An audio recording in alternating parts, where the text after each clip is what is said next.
नमस्कार, एनडीटीवी राजस्थान देख रहे हैं आप और मैं हूं आपके साथ शिवानी मिश्रा। राजस्थान सरकार एसआई भर्ती परीक्षा 2021 को रद्द कर सकती है। कहा जा रहा है कि 28 दिसंबर को होने वाली कैबिनेट की मीटिंग में इस पर मुहर लग सकती है। एसआईटी की जांच में परीक्षा को रद्द करने की सिफारिश की गई थी, जिस पर अब सरकार अंतिम मुहर लगा सकती है। दरअसल भर्ती परीक्षा में धांधली के बाद मामले की जांच एसओजी को सौंप दी गई थी और जिसके बाद ट्रेनिंग ले रहे करीब 50 एसआई समेत आरपीएससी के पूर्व सदस्य और कई माफिया को गिरफ्तार किया गया था। एसआई भर्ती परीक्षा में पुलिस अभी तक करीब 80 लोगों को गिरफ्तार कर चुकी है। जांच टीम ने जो अनुशंसा की है उसके मुताबिक एसआई भर्ती परीक्षा 2021 को निरस्त किया जाए, साथ ही नई भर्ती की विज्ञप्ति जारी हो और इस परीक्षा में शामिल अभ्यर्थियों को ही कम से कम 3 महीने का समय देकर फिर से परीक्षा का आयोजन हो। उम्र में छूट देने का भी अनुशंसा किया गया और इसके अलावा वर्तमान में ट्रेंड एसआई भर्ती परीक्षा में असफल रहते हैं तो उन्हें उम्र में छूट देकर अगली भर्ती परीक्षा में एक अतिरिक्त अवसर दिए जाने की अनुशंसा की गई।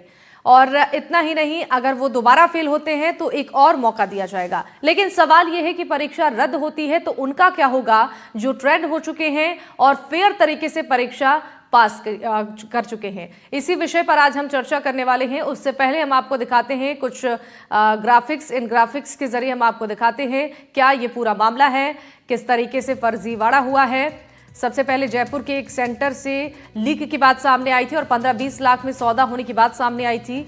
जांच शुरू हुई तो कई सब इंस्पेक्टर फर्जीवाड़े में शामिल निकले, जिसके बाद कुछ सब इंस्पेक्टर्स की गिरफ्तारी हुई और साथ ही कुछ आरोपियों की भी इस मामले में गिरफ्तारी की गई।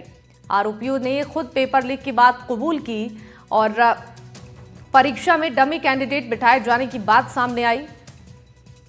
इसके बाद ट्रेनी सब इंस्पेक्टर से डमी परीक्षा ली गई और डमी परीक्षा में सवाल पूछे गए। जो मूल परीक्षा में सवाल पूछे गए थे उन्हीं सवालों को दोहराया गया। डमी परीक्षा में ट्रेनी सब इंस्पेक्टर्स पास नहीं कर पाए, जिसके बाद बड़े लेवल पर फर्जीवाड़े की बात खुलकर सामने आई। तो चलिए ग्राफिक्स के जरिए आपको दिखाते हैं कब एसआई भर्ती परीक्षा हुई थी। दरअसल सब इंस्पेक्टर भर्ती परीक्षा 2021 में हुई थी। 859 पदों के लिए भर्ती परीक्षा हुई थी और भर्ती के लिए 2 लिखित पेपर हुए थे। एक पेपर में जनरल हिंदी, दूसरे में जीके के सवाल थे। ऑब्जेक्टिव टाइप मल्टीपल चॉइस वाले थे और एक पेपर में 100 सवाल थे। दोनों पेपर 200 अंकों के थे, जिसकी परीक्षा हुई थी।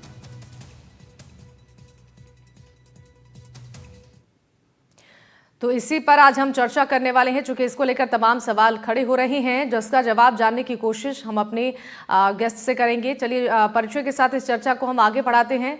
हमारे साथ आदित्य जैन जुड़ चुके हैं, सुप्रीम कोर्ट के वकील हैं। बहुत स्वागत है सर आपका। आनंद वर्धन हमारे साथ जुड़ चुके हैं, रिटायर्ड आईपीएस हैं। और विकास विधुड़ी जी हमारे साथ जुड़े हैं, छात्र नेता हैं। धनश्री चौहान ट्रेनी एसआई की बहन हमारे साथ जुड़ चुकी हैं। तो आप सभी का बहुत स्वागत है और चलिए शुरुआत हम कर लेते हैं आदित्य जी से। आदित्य जी, पूरे मामले को लेकर जांच पड़ताल हो रही है, टीमें गठित की गई हैं, लेकिन अब सवाल ये है कि जब परीक्षा रद्द होती है तो मुश्किलें और खड़ी हो जाएंगी। जो ट्रेनी एसआई हैं और जो कार्यरत एसआई हैं उनको लेकर क्या फैसला किया जाएगा? जी, क्योंकि मामला उच्च न्यायालय के समक्ष जल्दी ही सुनवाई होगी और जो परीक्षा रद्द होने की आशंका हो रही है कि परीक्षा रद्द होगी, और आपका जो सवाल है कि जो एसआई है और जो बाकी लोग हैं उनका क्या फ्यूचर होगा, उनका क्या उनके लिए क्या चीज होगी, तो मेरा कहना यह है कि जब भी पेपर लीक होता है और इस स्तर पे कोई पेपर लीक होता है तो गौरतलब करिए कि हर उस तबके को अफेक्ट करता है जो परीक्षार्थी भी है और उसका परिवार भी। अब जो शख्स एक अपना आखिरी अटेम्प्ट लिखता है या जो शख्स अपना पहला अटेम्प्ट लिखता है, उसके लिए सिचुएशन लगभग बराबर सी है, क्योंकि वहां एक अनसर्टेनिटी बनी रहती है कि अब क्या होगा। क्योंकि राजस्थान में पेपर लीक कानून है, केंद्र में पेपर लीक कानून आ चुका है, तो उससे दोषियों को तो सजा मिल जाती है, पर उस कानून में क्या ऐसा कोई प्रावधान है जिसमें ये बोला गया है कि जिनने पेपर के लिए फॉर्म भरा और जिनकी कोई भी गलती नहीं थी उनको किसी तरीके का मुआवजा मिलेगा या नहीं मिलेगा? क्योंकि उनने तो अपना समय, अपनी तैयारी पूरी कर ली, अब किसी और की गलती की वजह से या प्रशासन की गलती की वजह से पेपर लीक हो रहा है, तो कानून से ज्यादा जरूरी है कि पेपर लीक क्यों हो रहा है इसके कारणों को पहचाना जाए और ज्यादा से ज्यादा तैयारी की जाए कि पेपर कम से कम लोगों के साथ डिस्कस किया जाए और टेक्नोलॉजी का यूज किया जाए। बिल्कुल। जब तक हम ये नहीं करेंगे, हम ऐसी घटनाएं देखते रहेंगे जहां हर रोज पेपर लीक होगा सरकारी एग्जामों का, क्योंकि कुछ भी पैसों की एवज में कोई भी जो अधिकारी होते हैं, प्रशासन होता है, पेपर लीक हो जाता है आसानी से। उसके बाद सजा मिल जाए नहीं मिले, उससे जो एग्जाम देने विद्यार्थी आ रहे हैं उनको क्या फर्क पड़ रहा है? बिल्कुल। उनका तो फ्यूचर खराब हो रहा है आमतौर पे। उसके लिए क्या प्रक्रिया होगी? उनको फिर कोर्ट जाना पड़ता है, कोर्ट में धक्के खाने पड़ते हैं, अपनी याचिका लगानी पड़ती है कि वापस पेपर हो या पेपर रद्द हो। तो इसके लिए हमें एक सशक्त कमेटी का गठन करके एक उपाय निकालना पड़ेगा कि जी। पेपर जो लीक हो रहा है वो किन कारणों से हो रहा है, और उन कारणों को पहचान के एक बिल्कुल। सशक्त हमें नियम तैयार करने पड़ेंगे, सशक्त प्रक्रिया तैयार करनी पड़ेगी जो जिससे इस चीज को रोका जाए। बिल्कुल सही कहा आपने। आनंद जी, आपसे जानना चाहेंगे, जो पेपर लीक के मामले राजस्थान में बढ़ रहे हैं, अब सवाल ये खड़े हो रहे हैं कि आखिर व्यवस्थाओं को दुरुस्त क्यों नहीं किया जा रहा है? परीक्षा सेंटर्स पर जो चेकिंग है उसे क्यों नहीं और दुरुस्त किया जा रहा है? लगातार पेपर लीक के मामले, अब सवाल प्रशासन पर भी सुरक्षा व्यवस्था को लेकर, तैयारियों को लेकर खड़े हो रहे हैं। टेक्नोलॉजी का इस्तेमाल क्यों नहीं हो रहा है? क्यों आए दिन इस तरीके के मामले सामने आ रहे हैं? क्या इस पर प्रशासन काम नहीं कर रहा है? आपको याद है इसी मुद्दे पर हम लोग 2-3 बार पहले भी डिस्कशन कर चुके हैं। जी। तो परीक्षा को रद्द किया जाना तो एकमात्र उपाय है। इतने मास स्केल पर पेपर लीक हो जाना और जगह जगह से पता चलना कि पेपर लीक हुआ है, केवल एक जगह से नहीं हुआ है। ठीक है, पहला मुकदमा 2021 में आई थिंक सितंबर में पाली में दर्ज हुआ था, लेकिन उसके बाद कंटिन्यूअस मुकदमे दर्ज किए गए और एसओजी ने बहुत अच्छे तरीके से, प्रोफेशनल तरीके से उसकी जांच की, और उस कमेटी ने भी, आपकी मिनिस्टर्स ने भी, आपके जो विधानसभा के सदस्य उन्होंने भी डिमांड की कि इतने मास स्केल पर है, जब आरपीएससी के 2-2 मेंबर्स अरेस्ट हो चुके हैं, तो उस पेपर को, उस परीक्षा को कंटिन्यू नहीं करना चाहिए। अगर सरकार ये निर्णय लेती है कि ये रद्द किया जा रहा है तो ये उचित निर्णय है। अब दूसरा प्रश्न होता है जिस पर जैन साहब ने प्रकाश डाला कि कैसे, जिन लोगों ने जेन्युइन परीक्षा दी उनका क्या? बिल्कुल। तो अब जो री एग्जाम कराने की बात चल रही है उसमें आपसे ही मुझे पता चला, शायद मंत्रिमंडल निर्णय में भी और कमेटी भी इसका निर्णय करेगी कि उन कैंडिडेट्स को जिनके लिए ये मान के चला जा रहा है फेयर है, उनको कुछ छूट दी जाए, उन्हीं लोगों को परीक्षा देने दी जाए जो इसमें पहले एग्जाम दे चुके हैं, उनको एज में रिलैक्सेशन दिया जाए। अब ये कहना कि वो दोबारा फेल हो तो फिर दिया जाए, तिबारा फेल हो तो 3, अब ये तो मेरी समझ के बाहर है। लेकिन हाँ, परीक्षा पुनः होनी चाहिए, इस एग्जाम को निरस्त करना है, इसमें कोई डाउट नहीं है। गृह विभाग भी इसका निर्णय कर चुका है। अब है कि कुछ टेक्निकल लोगों की कमेटी बनाई जाए जी। जो इस बात पर निर्णय करे कि किन किन पॉइंट्स पर, किन किन बिंदुओं पर दोबारा इनको छूट देनी है। वो एक इंपॉर्टेंट मुद्दा है। लेकिन हाँ, टेक्नोलॉजी का वो लेते हुए, उपयोग करते हुए, एआई का उपयोग करते हुए इस तरह के भविष्य में प्रयास किए जाएं ताकि दोबारा पेपर लीक न हो। बिल्कुल। और वहां जो आरपीएससी में लूज चल रहा है, इनको पेपर दे दिया, उनको पेपर दे दिया, मेंबर्स को पेपर बंद करिए इसको। आरपीएससी को मजबूत कीजिए। व्यापम याद नहीं है आपको मध्य प्रदेश का? कितनी परीक्षाओं को रद्द करना पड़ा, कितने लोगों ने सुसाइड किया, कितनी कार्रवाइयां हुई। अरे यार, उसकी कॉपी कर रहे हैं क्या हम यहाँ पे? आरपीएससी को इतना सशक्त करें, एक ईमानदार, एक डिवोटेड, डेडिकेटेड आदमी वहां लगाया जाए जो इस काम को अच्छे से कर सकता है। रद्द तो करना ही है, इसमें कोई डाउट। बिल्कुल, इसका इंतजार करना होगा। अभी जो कैबिनेट की मीटिंग होने वाली है, क्या इस फैसले पर मुहर लगती है या नहीं? विकास जी, आपसे जानना चाहेंगे, परीक्षा को रद्द करने को लेकर और नहीं रद्द करने को लेकर दो खेमे बट गए थे। कुछ लोगों का ये कहना था कि परीक्षा रद्द की जाए, तो दूसरी तरफ ये देखा गया कि कुछ लोग कह रहे हैं कि परीक्षा रद्द करने से कई लोगों के साथ अन्याय भी होगा जिन्होंने ईमानदारी से परीक्षा पास की है।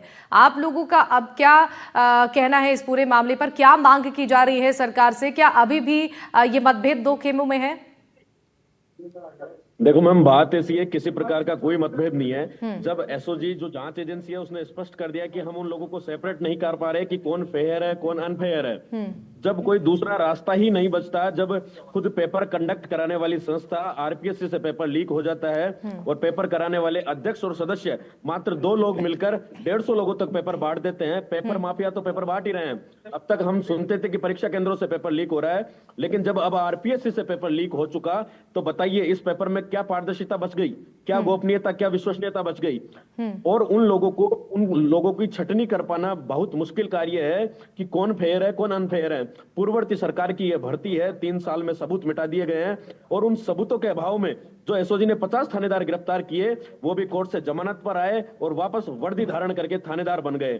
तो मैं तो भजनलाल सरकार से यही कहना चाहूंगा कि जो उन्होंने एसआईटी गठित करी, वास्तव में काबिले तारीफ है। और जो एसओजी के एडीजी पीके सिंह जी के नेतृत्व में जो कार्रवाई हुई, 50 थानेदार गिरफ्तार किए, वास्तव में बहुत शानदार कार्रवाई है। और साथ में इस भर्ती परीक्षा को रद्द करने की मांग सिर्फ एसओजी, पुलिस मुख्यालय और एडवोकेट जनरल नहीं कर रहे। इस भर्ती परीक्षा को रद्द करने के लिए सरकार के मंत्री डॉक्टर किरोड़ी लाल जी कई बार कह चुके हैं।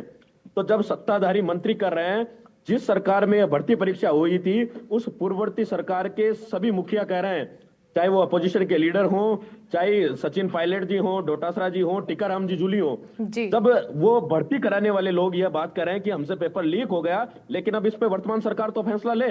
तो अगर मुख्यमंत्री जी इस भर्ती परीक्षा को कल कैबिनेट की मीटिंग जो होने वाली है उसमें रद्द करेंगे, तो ये एक नजीर होगी बीजेपी सरकार के लिए, एक बहुत बड़ा फैसला होगा। जी बिल्कुल योग्य अभ्यर्थियों का दर्द जायज है मैडम, लेकिन उन योग्य अभ्यर्थियों को तलाश लेने का कोई अतिरिक्त माध्यम एसओजी के पास नहीं बचा कि उन लोगों को छांटा जाए। हम मांग करेंगे कि इस पेपर को रद्द किया जाए। साथ में जो एसओजी के द्वारा जो चार्जशीट पेश की गई, उसमें आरपीएससी के जो चेयरमैन पर सवाल खड़े किए गए, चाहे वो संजय छोत्री की बात हो, भूपेंद्र सिंह की बात हो, और पूर्ववर्ती सरकार के सफेदपोश नेताओं की बात हो, उन सबको गिरफ्तार किया जाना चाहिए और जेल की सलाखों के पीछे भेजाना चाहिए। धनश्री जी, आपसे जानना चाहेंगे, जिस तरीके से परीक्षा रद्द करने को लेकर अब बात की जा रही है, इस पर फैसला हालांकि आना बाकी है, लेकिन क्या उन ट्रेनी एसआई के साथ होगा जब ये परीक्षा रद्द होगी, फिर दोबारा से उन्हें उतनी ही मेहनत करनी होगी, फिर से एग्जाम क्लियर करना होगा।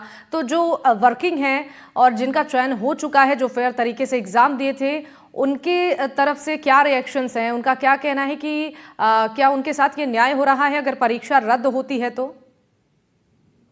शिवानी जी, थैंक यू, आपने मुझे मौका दिया है। और मैं सभी पेरेंट्स की सभी जो एसआई है उन्हीं की तरफ से, मैं सिर्फ मेरे ब्रदर नहीं, मैं वहाँ उन बच्चों से भी मिली हूँ जो सच में ईमानदारी से लगे और उनका दर्द है, उनकी आंखों में आंसू है कि हमने बहुत मेहनत की और हम यहाँ तक पहुंचे हैं। और मैं एक प्रश्न ये भी पूछना चाहूंगी कि हर भर्ती में हुई ना गड़बड़ी, तो हर भर्ती में हुई, आपने उतनी ही स्पष्टता से जांच की है क्या सारी भर्तियों में? उस समय अगर हो जाती ये सब जांच, तो आज जो ये निर्दोष बच्चे हैं जो आज इतने, और इसमें भी आप देखिए 65% जो बच्चे हैं वो ऑलरेडी सेवाओं में थे, सरकारी सेवाओं में थे, और 350 के लगभग जो बच्चे हैं वो आरएस मैथ्स देने वाले बच्चे हैं।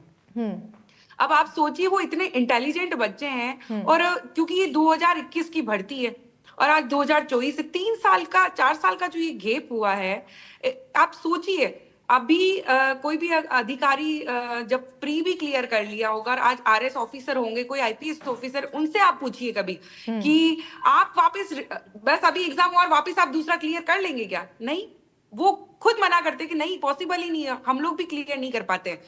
ये सारी जो स्थितियां होती है, सर्कमस्टेंसेस जो होती है, वो सेम नहीं होते हैं। बिल्कुल। और मेरा ये मानना है कि जो गलत है आप उनको पकड़िए, यहाँ तक कि सिर्फ आप जो थानेदार है वो ही नहीं, इसमें जो गिरोह है वो, और जो अधिकारी इसमें शामिल है उनके ऊपर बड़ी से बड़ी कड़ी से कड़ी कार्रवाई होनी चाहिए। और इसका कारण ये है कि जब तक आप उन लोगों को नहीं पकड़ोगे ये चीजें होती रहेगी, और अगर ये चीजें होती रहेगी तो आम जो स्टूडेंट हैं, जो ये प्रतिभागी जो हैं, वो तो हमेशा ही फेस करते रहेंगे ये प्रॉब्लम। अब 1 साल की ट्रेनिंग होने के बाद अगर वो घर पे आते हैं, आप सोचिए वो कितना टूट जाएंगे।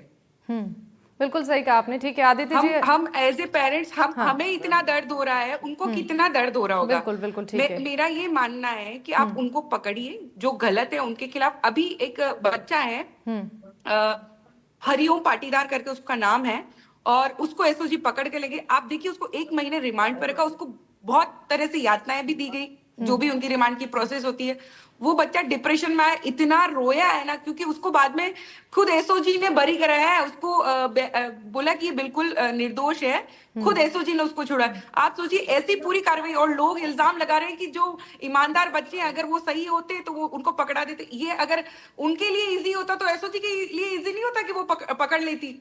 तो ईमानदार बच्चों की इसमें कहाँ गलती है कि वो उनको पकड़वाएं? वो कैसे पकड़वाएंगे? वो तो अभी तो ट्रेनिंग दे रहे हैं। और ठीक है, इस पर उनको जवाब क्या पता लेते हैं कौन आदित्य गलत है, जी कौन से। सही है। का जवाब देना चाहूंगा धनश्री जी की बात का। एक और चीज बताना चाहूंगी मैं, एक और जी। चीज कि जो ये इंटरव्यू होता है, हाँ। इंटरव्यू में मैम जो जनरल होते हैं, हाँ। उनके लिए 40% मिनिमम मार्क्स चाहिए। हाँ। और जो आरक्षित वर्ग है उनको 35% मिनिमम मार्क्स चाहिए। अगर उतने मार्क्स आते हैं उनके तो ही वो क्लियर कर पाएंगे, इसमें ट्रेनिंग ले पाते हैं।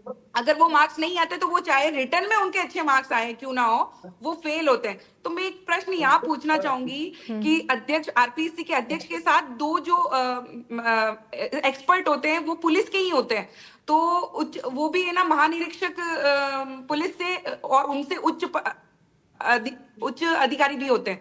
तो जब वहां इंटरव्यू लिया गया तब उनको क्या पता नहीं लगा कि ये बच्चा बिल्कुल ही नॉलेज नहीं है इसके अंदर? उसको कैसे मार्क्स दे दिए गए? 40%, 35 जो पासिंग मार्क्स है वहां कैसे दे दिए? रिटर्न तो छोड़िए, रिटर्न में तो ठीक है, इस पर जवाब लेते हैं हम आदित्य जी की से। बात का मैं जवाब देना चाहूंगा। जिस तरह स्टूडेंट, ईमानदार स्टूडेंट्स की ये बात कर रहे हैं, हाँ। आप ये बताइए जो 0.1% से 1-1, 2-2, 5-5 नंबर से जो स्टूडेंट्स रहे हैं, क्या वो ईमानदार नहीं थे? क्या उन्होंने मेहनत नहीं की? और जो ये आंकड़ा दे रहे हैं कि 65% पूर्ववर्ती नौकरियों में थे, तो धनश्री जी आप अपने आंकड़े को सही कीजिए।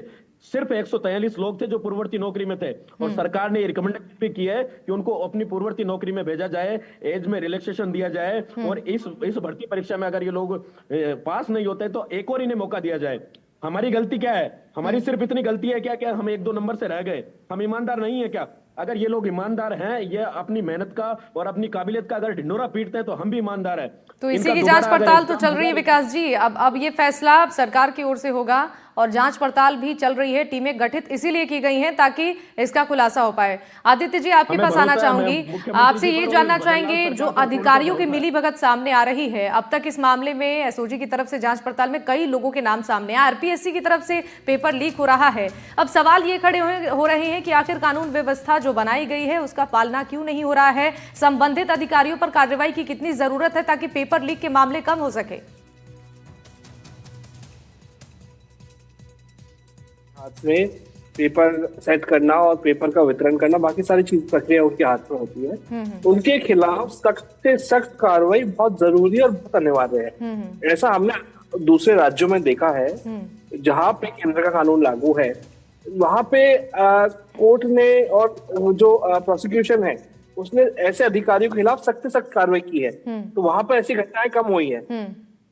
राजस्थान में ये एक बहुत बड़ा इश्यू बन चुका है और इतना बड़ा मुद्दा बन चुका है कि इसको पार्लियामेंट में भी कई जगह रेज करा जा चुका है कि राजस्थान में पेपर लीक की घटनाएं अधिक है, सबसे अधिक है। तो जब तक जो पेपर का वितरण कर रहे हैं, जो प्रशासन है, जो पेपर का पूरा सेट करता है, पेपर का वितरण करता है, उनको उनके अधिकारियों के खिलाफ सख्त से सख्त कार्रवाई नहीं होगी, उनको कड़ी से कड़ी सजा नहीं मिलेगी जो कानून के तहत, तो फिर हमें ये देखने को मिलेगा कि ऐसी घटनाएं होती रहेंगी, ऐसी घटनाएं बढ़ती रहेंगी। क्योंकि इसमें जिम्मेदार कौन है? इसमें जिम्मेदार है वो लोग जो प्रशासनिक तौर पे जुड़े हुए हैं पेपर की प्रक्रिया से, और इसमें विक्टिम कौन है? पीड़ित है वो आदमी जो परीक्षा देने जा रहा है और इतने समय की तैयारी करने के बाद पेपर का फॉर्म भर रहा है। तो हमें दोनों की चीजों को बैलेंस करना पड़ेगा, और इसके लिए हमें जो प्रशासनिक अधिकारी है जो पेपर सेट करने की प्रक्रिया से जुड़े हुए हैं और पेपर वितरण की प्रक्रिया से जुड़े हुए हैं, और जो इन्विजिलेटर्स हैं, सब इन सब के खिलाफ पहले तो जांच करनी पड़ेगी, जांच कमेटी बिठा के, और उसके बाद इनके खिलाफ सख्त से सख्त कार्रवाई करनी पड़ेगी, और इसको एक जन आंदोलन बनाना पड़ेगा। जब तक हम इसको एक जन आंदोलन नहीं बनाएंगे, जब तक पब्लिक इस मुद्दे को लेकर और जागरूक नहीं होगी और अपने बातों को नहीं उठाएंगी, तब तक मुझे नहीं लगता कि इसमें होने की संभावना है। बिल्कुल सही कहा आपने। आनंद जी, आपसे ये जानना चाहेंगे, देखिए अगर एक छात्र किसी कंपटीशन एग्जाम की तैयारी करता है तो दिन रात एक कर मेहनत कर वो परीक्षा देता है, लेकिन प्रशासन की एक लापरवाही की वजह से इतना बड़ा खामियाजा उन्हें भुगतना पड़ता है। ऐसे तो बच्चों का कॉन्फिडेंस डाउन होगा। कंपटीशन के एग्जाम की तैयारी करने के लिए जो बच्चे इतनी मेहनत करते हैं, पेपर लीक की वजह से अब धीरे धीरे उनका इंटरेस्ट इससे कम होगा। पता नहीं कब पेपर लीक हो जाए, कौन से एग्जाम का पेपर लीक हो जाए, मन में यही शंका बनी हुई है। हाँ देखिए, दो बातें मैं आपसे बताना चाहूंगा। एक तो जो ये मैडम कह रही थी जिनकी बहन धनश्री चौहान, तो छंटनी करना धनश्री जी बहुत मुश्किल है। अगर 50 बच्चों को पेपर लीक हुआ है और अरेस्ट हुए हैं तो मान के चलिए कि 100 और होंगे जो नहीं पकड़े गए। तो ये छंटनी तो बड़ा मुश्किल है कि कौन जेन्युइन है कौन फेक है। नहीं हो सकता। पेपर रद्द करने के अलावा कोई उपाय सरकार के पास नहीं है। नंबर 2, जो आरपीएससी है, राजस्थान पब्लिक सर्विस कमीशन, अगर उसमें पॉलिटिकल सिफारिश और जान पहचान के मेंबर लगाए जाएंगे, किसी के भी हो, रिश्तेदारी निभाई जाएगी, तो यही होगा जो अभी हुआ है। इसको नहीं सुधारा तो आगे भी कोई सुधार की संभावना मुझे नजर नहीं आती। आप पॉलिटिकल लोगों को, आप अप्रोच वाले लोगों को, एक कम्युनिटी के लोगों को पता नहीं किस तरह से सजेस्ट करते हैं। और जांच होनी चाहिए। और निश्चित रूप से आदित्य कह रहे हैं, जिन जिन का इन्वॉल्वमेंट है, अगर उनको एग्जाम्पलरी पनिशमेंट नहीं मिलेगा तो इस प्रक्रिया को आगे भी रोकना आसान नहीं है। आरपीएससी को इस सिस्टम को फुल प्रूफ बनाना पड़ेगा और यह आश्वस्त करना पड़ेगा कि इस तरह की लीकेज, इस तरह की चोर बाजारी वहां बंद होनी चाहिए। पहले नहीं होती थी, मैं बता रहा हूं आपको। कुछ वर्षों से ये होने लगी है। तो इसमें जरूर कोई ना कोई सख्त कदम उठाना पड़ेगा। और जो कमेटी डिसाइड करती है, जो कैंडिडेट्स जो हैं जिनको जो छूट देनी है, कुछ तो उनको एग्जम्पशन देना है, दे करके दोबारा एग्जाम कराना चाहिए। इसमें कोई विकल्प मुझे नजर नहीं आता है। Thank you. बिल्कुल ठीक है। विकास जी, आपसे जानना चाहेंगे, जो अब तक की कार्रवाई हुई है पेपर लीक के मामले में, टीमें गठित की गई हैं जांच पड़ताल के लिए और अब तक कई लोगों के नाम भी इसमें सामने आ चुके हैं जो इसमें संलिप्त हैं। अब तक की कार्रवाई से क्या छात्रों में संतुष्टि है? और आगे अगर पेपर लीक का ये मामला जिसमें परीक्षा रद्द करने की बात अगर कैबिनेट की बैठक में मुहर लगती है तो क्या इस कार्रवाई से संतुष्टि है छात्रों में? मैम, कार्रवाई से पूर्णतः हम संतुष्ट नहीं होंगे। जिस तरह वकील साहब ने बताया, आईपीएस साहब ने बताया कि इन पेपर माफिया तो पेपर लीक कर रहे हैं, लेकिन जब सिस्टम फेलियर हो रहा है, जब पेपर कंडक्ट कराने वाली एजेंसी खुद पेपर लीक कर रही है और उसमें सरकार अपने चहेतों को नियुक्ति दे रही है, तो बताइए उस पेपर पर लगाम कैसे लगेगी? इनकी बात बिल्कुल सही है कि जब तक इन लोगों को पनिशमेंट नहीं मिलेगा, आरपीएससी में जो भी मेंबर है उनकी जिम्मेदारी बनती है कि वो, उनके कंधों पर यह जिम्मेदारी है कि इस पेपर को पारदर्शिता के साथ कराएं, लेकिन वो तो पेपर लीक करने का काम कर रहे हैं क्योंकि वो इन सरकार के चहेते लोग हैं।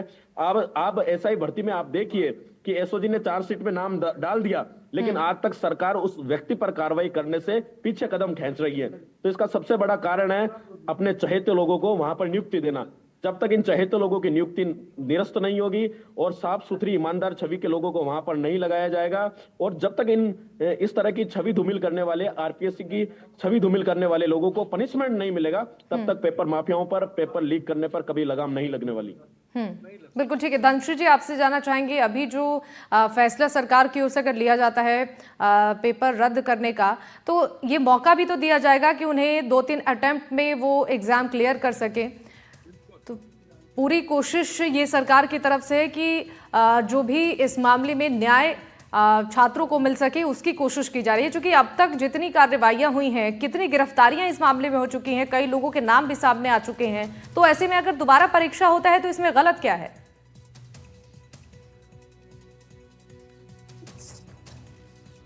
तो एक बार धनश्री से जुड़ने की कोशिश करेंगे। उससे पहले आदित्य जी, आपसे हम ये जानना चाहेंगे, सरकार के सामने कई दुविधाएं भी हैं कि आखिर किस तरीके से फेयर और अनफेयर जो छात्र हैं उनके बीच में डिफरेंस समझना एक बड़ी चुनौती इस वक्त सामने आ चुकी है। क्योंकि कई लोगों के साथ इसमें अनफेयर भी होगा अगर ये परीक्षा रद्द होती है। इसे मेंटेन करना एक बहुत बड़ी चुनौती भी है, लेकिन रद्द करना भी पेपर जरूरी है क्योंकि कई लोगों की संलिप्तता और साथ ही साथ अधिकारियों की भी संलिप्तता सामने आ रही है। जी, देखिए, फेयर और अनफेयर मीन्स किसने यूज करे हैं, किसने नहीं करे। उसका पता लगाने के लिए सरकार को टेक्नोलॉजी और तकनीकी एक्सपर्ट्स की सहायता की जरूरत पड़ेगी। अब प्रॉब्लम ये है कि सरकार के पास उपयुक्त प्रकरण मौजूद है या नहीं है। काफी हद तक हमने देखा है कि जो टेक्नोलॉजी का इंफ्रास्ट्रक्चर है सरकारी दफ्तरों में वो पूरा नहीं है।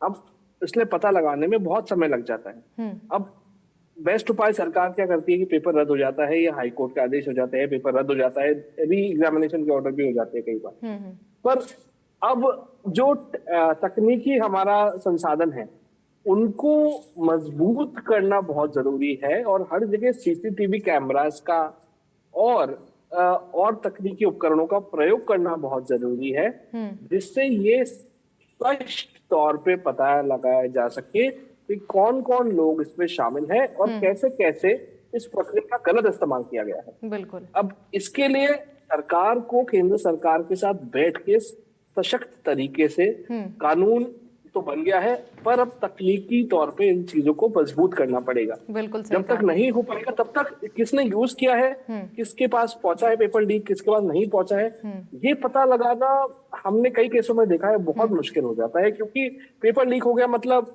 बिल्कुल सर, लेकिन आपकी इस बात से मैं सहमत हूँ कि टेक्नोलॉजी का इस्तेमाल करते हुए अब आगे से इस तरीके के कोई घटना ना हो, कोई इस तरीके की लापरवाही प्रशासन की ना हो जिससे कि बच्चों को भुगतना पड़े बाद में। चलिए धनश्री जी, आपसे एक छोटा सा कमेंट इस पर लेना चाहेंगे। अगर परीक्षा रद्द होती है तो तमाम विकल्प भी सरकार की ओर से ट्रेनी एसआई को दिया जा रहा है, कई अटेम्प्ट का मौका भी मिल रहा है, तो इसमें गलत क्या है अगर परीक्षा रद्द होती है और दोबारा री एग्जाम किया जाता है तो?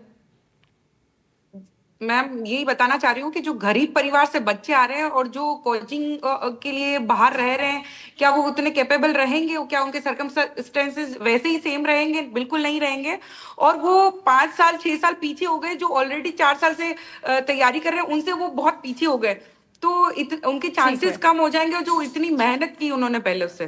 बिल्कुल ठीक है धनश्री, देखते हैं फिलहाल बैठक में इस फैसले पर मुहर लगती है नहीं, इसका इंतजार करना होगा। आप सभी मेहमानों का बहुत शुक्रिया हमारे साथ इस चर्चा में शामिल होने के लिए। आदित्य जैन हमारे साथ थे, आनंद वर्धन जी थे, विकास हमारे साथ थे और धनश्री हमारे साथ थी। आप सभी का बहुत बहुत शुक्रिया अपना कीमती समय एनडीटीवी राजस्थान के साथ साझा करने के लिए। और इसी के साथ इस चर्चा में बस इतना ही। नमस्कार।